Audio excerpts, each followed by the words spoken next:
Hello everyone, welcome to learn and enjoy YouTube channel. हम 11th English Maharashtra state board की poems देख रहे हैं। हमने 4th पोएम कंप्लीट की है। Today we are going to start poem number 5, nose versus eyes, जो लिखी है विलियम कॉपर ने। यह पोएम विलियम कॉपर ने लिखी है। इस पोएम में नोज और आइज का विवाद दिखाया गया है, उनका डिस्प्यूट। यह पोएम एक हास्य विनोद की तरह है तथा जुडिशियरी सिस्टम में अर्थात न्याय व्यवस्था में एक के साथ अगर न्याय किया जाए तो दूसरे के साथ अन्याय होता है या फिर उसे अन्याय की तरह यह दिखाई देता है। विविध तर्क वितर्क से जीभ, नाक और आंख दोनों की ओर से वकालत करती है तथा कान न्यायाधीश का काम करता है इस पोएम में। और अंत में न्यायाधीश जब दोनों ओर से, नाक की ओर से भी और आंख की ओर से भी वकालत सुनती है, उनकी दलीलें सुनती है, तो क्या निर्णय लेती है, यह इस पोएम में बहुत सुंदर तरीके से बताया गया है। तो let's start the poem. First stanza. Between nose and eyes, a strange contest arose. The spectacles set them unhappily wrong. The point in dispute was, as all the world knows, to which the said spectacles ought to belong. कवि कहते हैं पहले stanza में कि नाक और आंख में दोनों के बीच एक अजीब प्रतियोगिता शुरू हो गई। कॉन्टेस्ट यानी प्रतियोगिता, डिस्प्यूट यानी विवाद और बिलोंग यानी हक। तो उन दोनों में अजीब प्रतियोगिता शुरू हो गई। चश्मे से एक भूल हो गई। उन दोनों के बीच विवाद की बात यह थी, जैसे कि सारी दुनिया जानती है कि चश्मे पर किसका हक है। ये झगड़े दोनों के बीच चल रहे हैं। अब स्टांजा नंबर 2 देखिए। So tongue was the lawyer and argued the cause with great deal of skill and a wig full of learning, while Chief Baron Ear sat to balance the laws, so famed for his talent in nicely discerning. अब यहाँ पर नए words देखिए। Wig यानी बालों की टोपी जो न्यायाधीश पहनते हैं और वकील भी पहनते हैं। फेम्ड यानी प्रसिद्ध और डिसर्निंग यानी विवेक बुद्धि से। अब यहाँ पर मीनिंग देखिए। कवि कहते हैं इस विवाद में जीभ वकील थी। विवाद किसका चल रहा है? नाक का और आंख का, कि चश्मे पर किसका अधिकार है। तो इसमें अब जीभ वकील है। जीभ ने इस मामले में कुशलता से तर्क दिया तथा कुशलता पूर्वक जीभ ने अपने पद के साथ भी न्याय किया। जीभ का काम क्या है? बोलने का। तो बोलने का कार्य जो वकील के पेशे को सूट करता है उसके अनुसार ही जीभ तर्क कर रही थी तथा कान का कार्य इसमें न्यायाधीश का रहा। कान की एक प्रतिभा है शांति से सुनना और उसी के लिए वह प्रसिद्ध है। और कान ने जीभ के सारे तर्क न्यायाधीश के रूप में सुने। ये दूसरा स्टांजा है। जीभ ने अब जो तर्क दिए हैं वो कौन सुन रहा है? न्यायाधीश। और न्यायाधीश कौन है? कान। अब तीसरे स्टांजा में जीभ क्या क्या तर्क देती है वो बताया गया है। See the third stanza. In behalf of the nose it will quickly appear and your lordship, he said, will undoubtedly find that the nose has had spectacles always in wear, which amount to possession, time out of mind. अब appear यानी दिखना, undoubtedly यानी निसंकोच और possession यानी अधिकार। अब तीसरे स्टांजा में जीभ क्या तर्क देती है ये देखिए। जीभ जो है वह नाक की वकालत कर रही है। पहले जीभ कहती है कि नाक पर रखे जाने के कारण चश्मा जल्द ही लोगों को दिखाई देता है। लोगों को निसंदेह तुरंत चश्मा मिल जाता है क्योंकि वह नाक पर होता है। नाक पर होने के कारण नाक ने हमेशा ही इस चश्मे को संभाल कर रखा है। अगर नाक पर नहीं रहता तो समय के साथ सिर के ऊपर से वह चश्मा निकल जाता।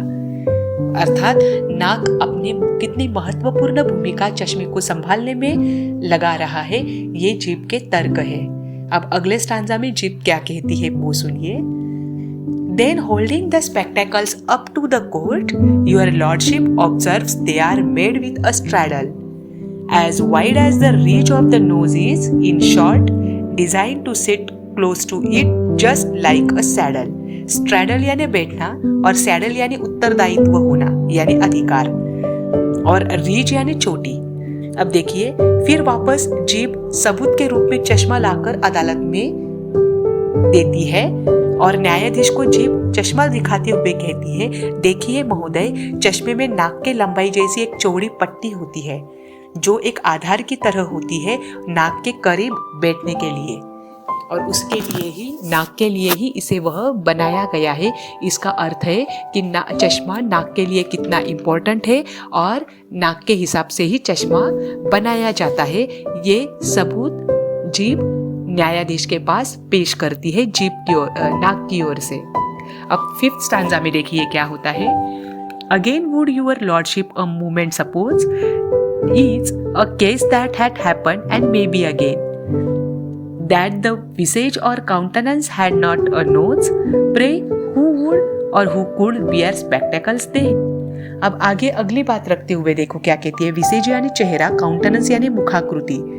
तो जीप कहती है, महोदय फिर से एक पल के लिए आप सोचो, आज यह मामला जो एक आया है वह आगे वापस हो सकता है। आप एक पल के लिए सोचिए, अगर चेहरे पर नाक नहीं होती तो प्रार्थना करें कि कौन फिर चश्मा पहन सकता था। अगर नाक पर नाक ही नहीं होती तो चश्मा इंसान कहाँ लगा सकता था, चश्मा कहाँ रख सकता था, किसके बेस पर, किसके नींव पर चश्मा रखा जाता। इसका अर्थ क्या होता है कि जो नाक है वह बहुत इम्पोर्टेंट है और इसीलिए चश्मे पर अधिकार नाक का है। ऐसा जीप वकालत कर रही है, दलील न्यायाधीश के सामने जीप ने पेश कर दी है। अब 6th स्टैंजा में क्या होता है देखिए। On the whole it appears on my argument shows with a reasoning the court will never condemn that the spectacles plainly were made for the nose and the nose was as plainly intended for them। अब condemn यानी निंदा करना और plainly यानी स्पष्ट रूप से। देखिए, फिर जीप अपनी सारी बातों को समेटते हुए अंत में कहती है कि अब तक के तर्क से यही मालूम होता है कि मैंने जो स्पष्टीकरण दिया है वह भी यही दिखाता है कि चश्मा जो है वह स्पष्ट रूप से नाक के लिए ही बनाया गया था और नाक भी चश्मे के लिए ही था। इसे अदालत भी क्या नहीं कर सकती, अस्वीकार नहीं कर सकती है। इतना सब बोलने के बाद जीप ने क्या दिया है अपना अंतिम वाक्य कि चश्मा नाक के लिए बनाया गया है और नाक भी चश्मे के लिए ही है, मतलब चश्मे पर अधिकार नाक का है। ये 6th स्टैंजा में बताया गया है। See the 7th stanza। Then shifting his side as a lawyer notes how he pleaded again in behalf of the eyes, but what were his arguments few people know, for the court did not think they were equally wise। फिर अब jeep ने अपना ही पक्ष बदल दिया। अब jeep किसकी ओर से वकालत करने के लिए चली गई? आखूम की ओर से। अब वो आखूम की ओर से वकालत कर रही है, लेकिन आखूम की दलीलें कम ही लोग जानते हैं।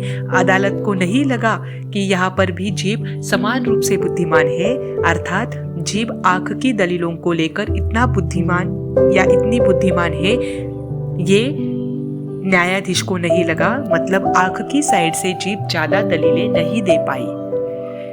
अब दोनों साइड न्यायाधीश ने सुन ली है। अब लास्ट स्टैंजा जो है 8th स्टैंजा, वह न्यायाधीश का निर्णय है। See the stanza.